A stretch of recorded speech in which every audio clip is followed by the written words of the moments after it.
Before we begin, if stories about forgotten lives and impossible choices matter to you, subscribe.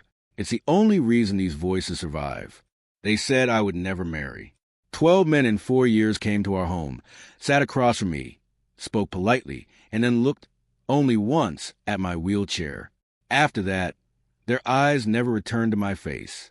They always found an excuse, a business concern, a distant relative, a sudden realization that marriage was not the right step for them. But the truth was always the same.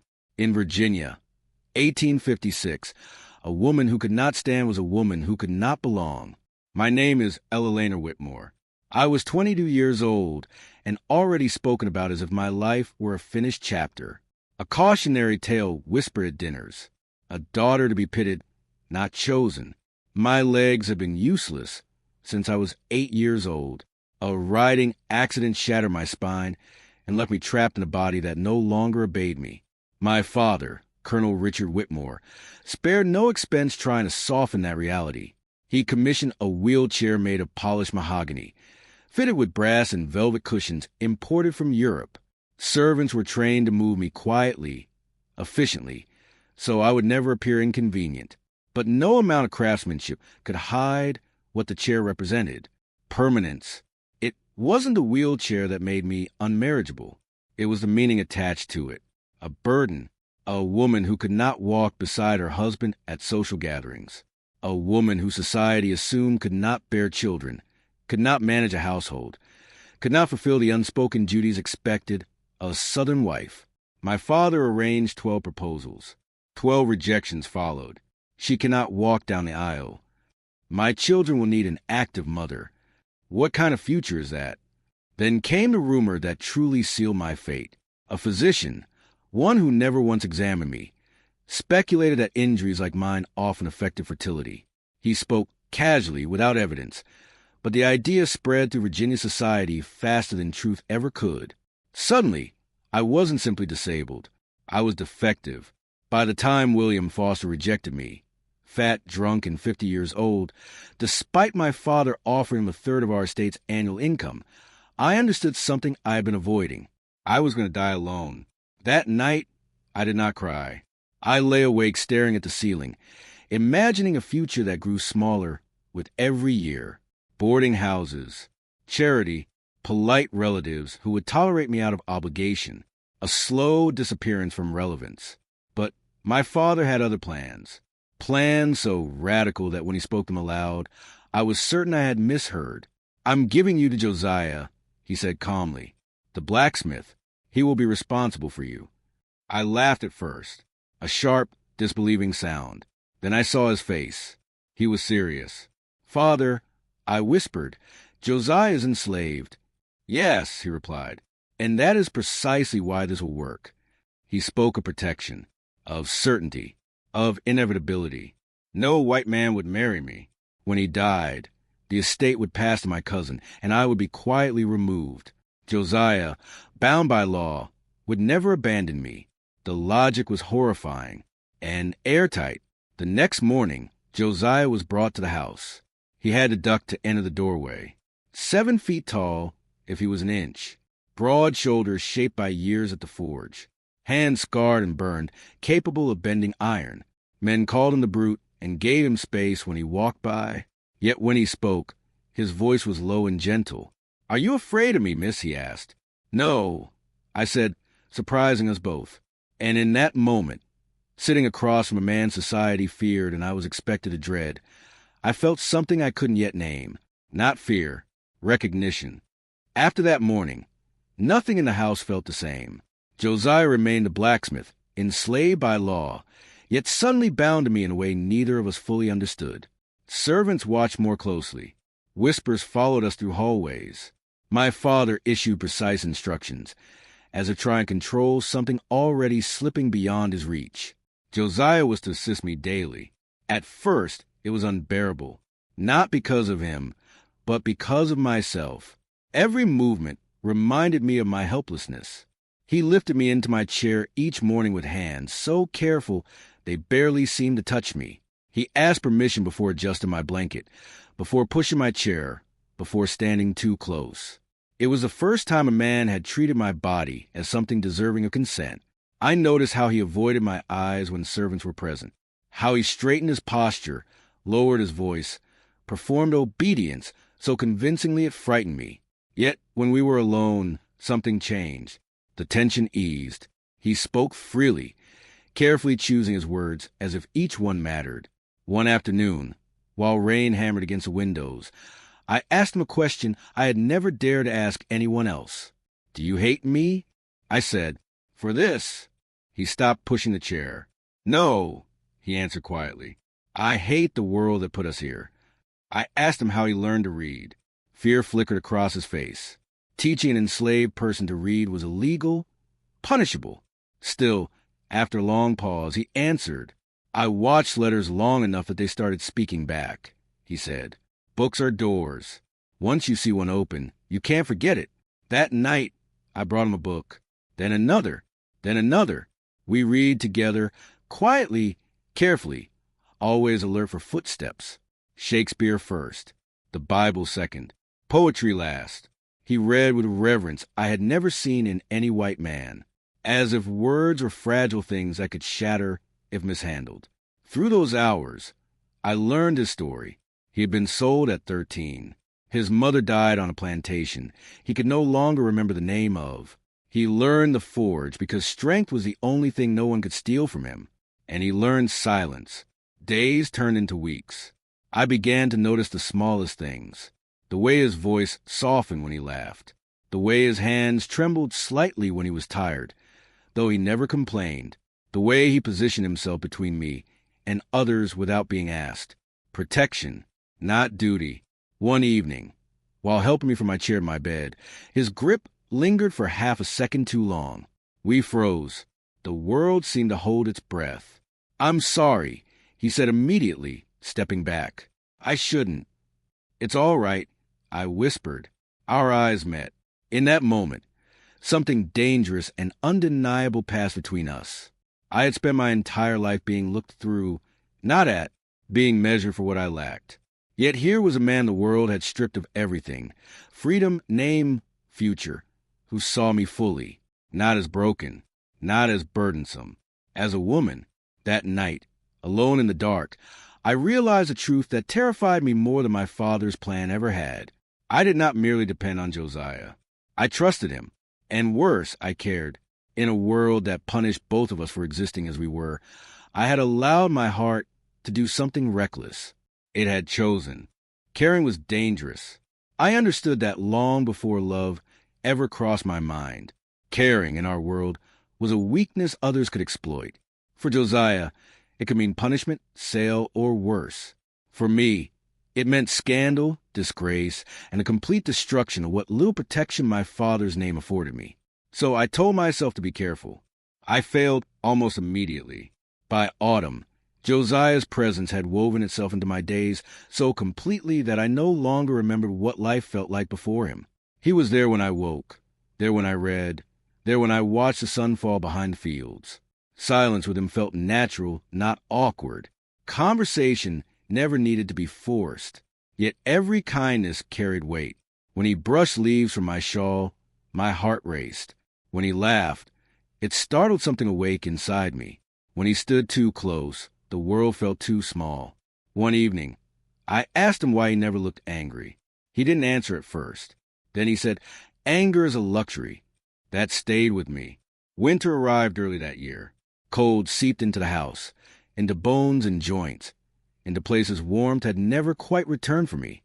My pain worsened. Nights became long and restless. Josiah began staying nearby after sunset, pretending to adjust tools or polish metal just so he would be close if I needed help. One night, a spasm seized my leg so violently I cried out. He was there instantly. His hand steadied me. His voice anchored me. Without thinking, I grabbed his sleeve, clung to him as if he were the only solid thing in a collapsing world. "I'm here," he whispered. "I've got you." When the pain passed, I realized my face was pressed against his chest. I could hear his heartbeat, slow, controlled, yet unmistakably human. We didn't move. For several seconds, neither of us breathed. Then I pulled away, embarrassed, terrified of what that closeness meant. I shouldn't have. I began. It's all right, he said quickly. Too quickly. After that night, everything changed.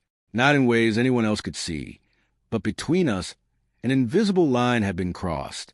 Our words became careful. Our pauses longer. Every glance carried questions neither of us dared to ask aloud. I began to notice how the world treated him. How white men spoke to him, as if he were furniture. How overseers measured his body with their eyes, calculating labor, never humanity. How even kindness toward him came laced with ownership. And I understood something deeply unsettling.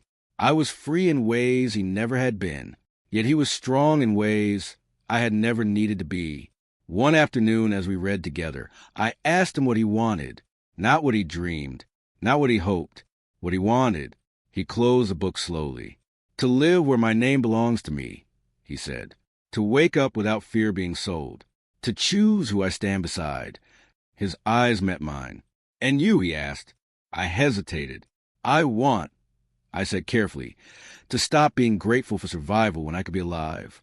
The truth settled between us. Dangerous, heavy, unspoken. Weeks later, I could no longer contain it. I need to say something, I told him one night, my voice barely steady. And once it said, nothing will be the same. He nodded, then say it. I looked at him. The man the world called property, the man my father believed could be managed like an object, and spoke the words that would have destroyed us both if overheard. I don't see you as what they call you, I said. I see you as the only person who has ever truly seen me. His breath caught. He did not answer right away. When he finally spoke, his voice was rough.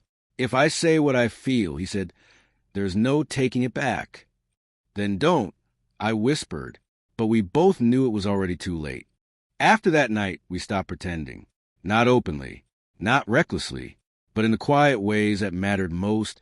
The truth between us no longer needed disguise.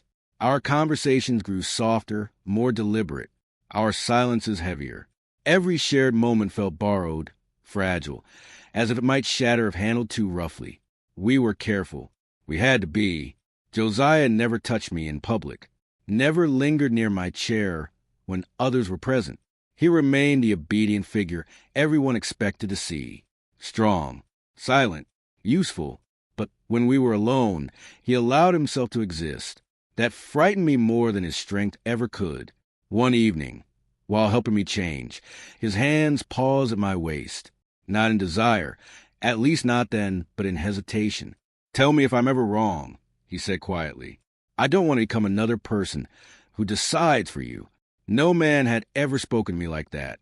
I had been decided for my entire life. By doctors, suitors, neighbors, and even my father. Yet here stood a man with no legal claim over his own body, asking permission to touch mine. That night, I reached for his hand. It was a simple thing. Small, yet it felt like crossing an ocean. He stiffened immediately. You don't have to, he said. I know, I replied. I want to. We did nothing else. We didn't need to. The days that followed were both beautiful and unbearable. Each smile carried fear. Each stolen moment felt like theft from time itself. I became acutely aware of how fragile our world was, how easily it could collapse under the weight of a single accusation. Then my father began to notice. He watched too closely, asked questions that lingered too long. Once, I saw him observe Josiah lifting me from my chair with an expression I couldn't read. Suspicion arrived quietly. The house felt smaller, tighter. Servants whispered. Eyes followed us more often. One afternoon, my father summoned me to his study. Are you content? He asked, without looking up from his desk. The question terrified me. Yes, I answered truthfully. His pen paused. You seem improved, he said. Healthier. I said nothing. Silence stretched until it became a test. I made arrangements for you, he continued. Practical ones.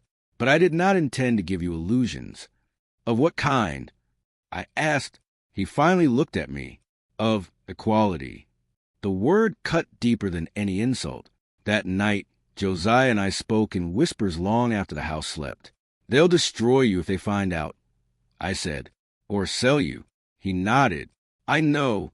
Then why don't you pull away? I asked. Why don't you protect yourself? He didn't answer immediately. Because every day I spend pretending not to feel this, he said finally, is another day they've taken something from me. And I don't have much left they haven't already stolen. Tears blurred my vision. I wanted to promise safety, freedom, a future. I had none of those things to offer. And yet, fate moved faster than fear. The following week, my father found us. Not in an embrace, not in sin, but in something worse. We were reading together, a book open between us. Josiah's finger tracing words along the page as I followed, my head tilted toward his shoulder. Intimacy without touch. My father's voice broke the silence like a gunshot. What is this? He demanded. I turned. Josiah stood instantly, stepping away from me, eyes lowered. I did not. It's reading, I said. Together. My father stared at the book, then at Josiah, then at me. His face did not show anger.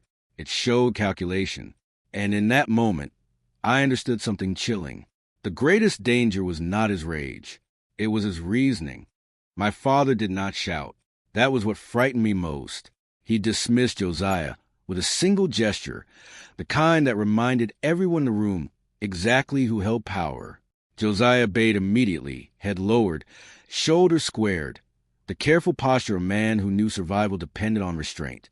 When we were alone, my father closed the door. You've embarrassed me, he said calmly.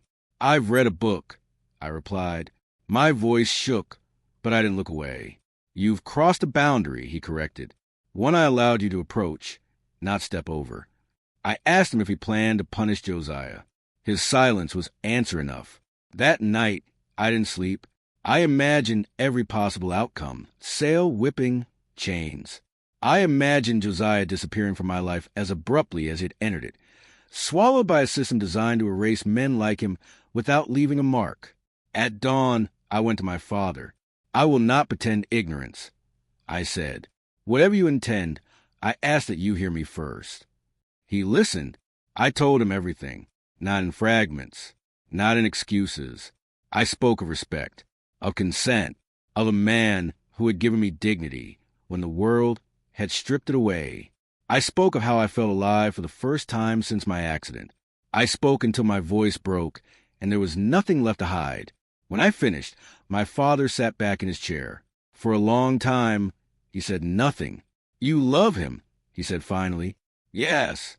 He exhaled slowly, as if carrying a weight he had never expected to bear. I did not intend this, he admitted.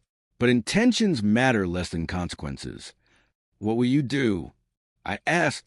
He stood and walked to the window, staring out at land he had controlled his entire life. I created this situation, he said quietly, by treating human beings like arrangements. I had never heard him speak like that before. If I act as the law expects, he continued, I destroy him. If I act as a father, he stopped himself. The pause was unbearable. You will leave Virginia, he said at last. Both of you. I stared at him, unsure I had heard correctly. Josiah will be freed, he said. Quietly. Papers will be arranged. Money provided. You will go north. You will never return. My chest tightened. And if I refuse? I asked. Then I do what society demands, he replied flatly. And neither of you survives this. It was not cruelty. It was reality. Josiah was told that same day. He didn't celebrate. He didn't smile. He asked one question. Is she choosing this? Yes, my father said. Only then did Josiah look at me. His eyes were wet, but his voice was steady. Then I will go anywhere, he said. The weeks that followed were tense and silent. Preparations were made under the guise of medical travel. Servants were dismissed or sworn to secrecy. Josiah learned what it meant to be legally free, how to walk without permission, how to speak without fear of immediate punishment. It frightened him more than chains ever had. Freedom, I learned, was not loud. It was fragile. On the morning we left, my father kissed my forehead. I wanted to protect you, he said. I didn't know how. You did, I replied, in the end. We left Virginia behind without ceremony. No witnesses, no blessings. Only the knowledge that nothing ahead would be easy, and nothing behind us could be reclaimed. Beside me on the carriage seat sat a man who now owned his name, and for the first time, I believed I might one day fully own mine as well. The North did not welcome us the way I imagined it might. Freedom, I learned quickly, did not erase suspicion. It simply changed its shape. In Philadelphia, people stared, some with curiosity, some with judgment, some with quiet hostility. They believed politeness could disguise. An interracial couple was still an offense to order, even where slavery had loosened its grip. But no one owned Josiah. That fact alone changed the way he breathed. We rented a narrow brick house near the edge of the city. Josiah found work at a forge owned by a Quaker who cared more for skill than skin. I managed accounts from home, my education finally useful in ways society had never intended. We married quietly. No audience, no spectacle, just vows spoken with hands clasped tightly, as if the world might still try to pull us apart. Marriage did not fix everything. I still struggled with pain. Josiah still woke from dreams shaped by years of silence and fear. But for the first time, our lives belonged to us. We learned each other slowly, not as rescuer and dependent, but as equals negotiating a future neither of us had been raised to expect. He learned patience where force had once been demanded of him. I learned strength where fragility had been assumed. Years passed. Children came. One, then another, then more. Each birth felt like a quiet defiance of everything I had been told my body could not do. Josiah wept openly the first time he held our daughter. They said you couldn't, he whispered. They were wrong, I replied. My legs never healed the way doctors hoped. But Josiah refused to accept limits as final. He designed metal braces in his spare hours, shaping them with the same care he once gave horseshoes. Slowly, painfully, I learned to stand, then to take steps. I fell often. He never let embarrassment take root. You're not broken, he reminded me. You're becoming. When my father visited us years later, he moved differently, older, quieter, less certain of his authority. He watched Josiah work the forge, watched our children run through the yard, watched me stand beside my husband, supported but unashamed. I was wrong, he said before he left. It was enough. We grew old together. We argued. We laughed. We mourned losses and celebrated victories too small for history to record. Josiah taught our sons that strength without mercy was emptiness. I taught our daughters that their worth was not negotiable. When death finally came, it did not separate us. We died one day apart in the winter of 1895, buried side by side. No monument marked our grave. No history book carried our names. But our children lived freely. Their children lived freely. And somewhere in their lives, the echo of two people who refused to accept what the world declared impossible continued to breathe.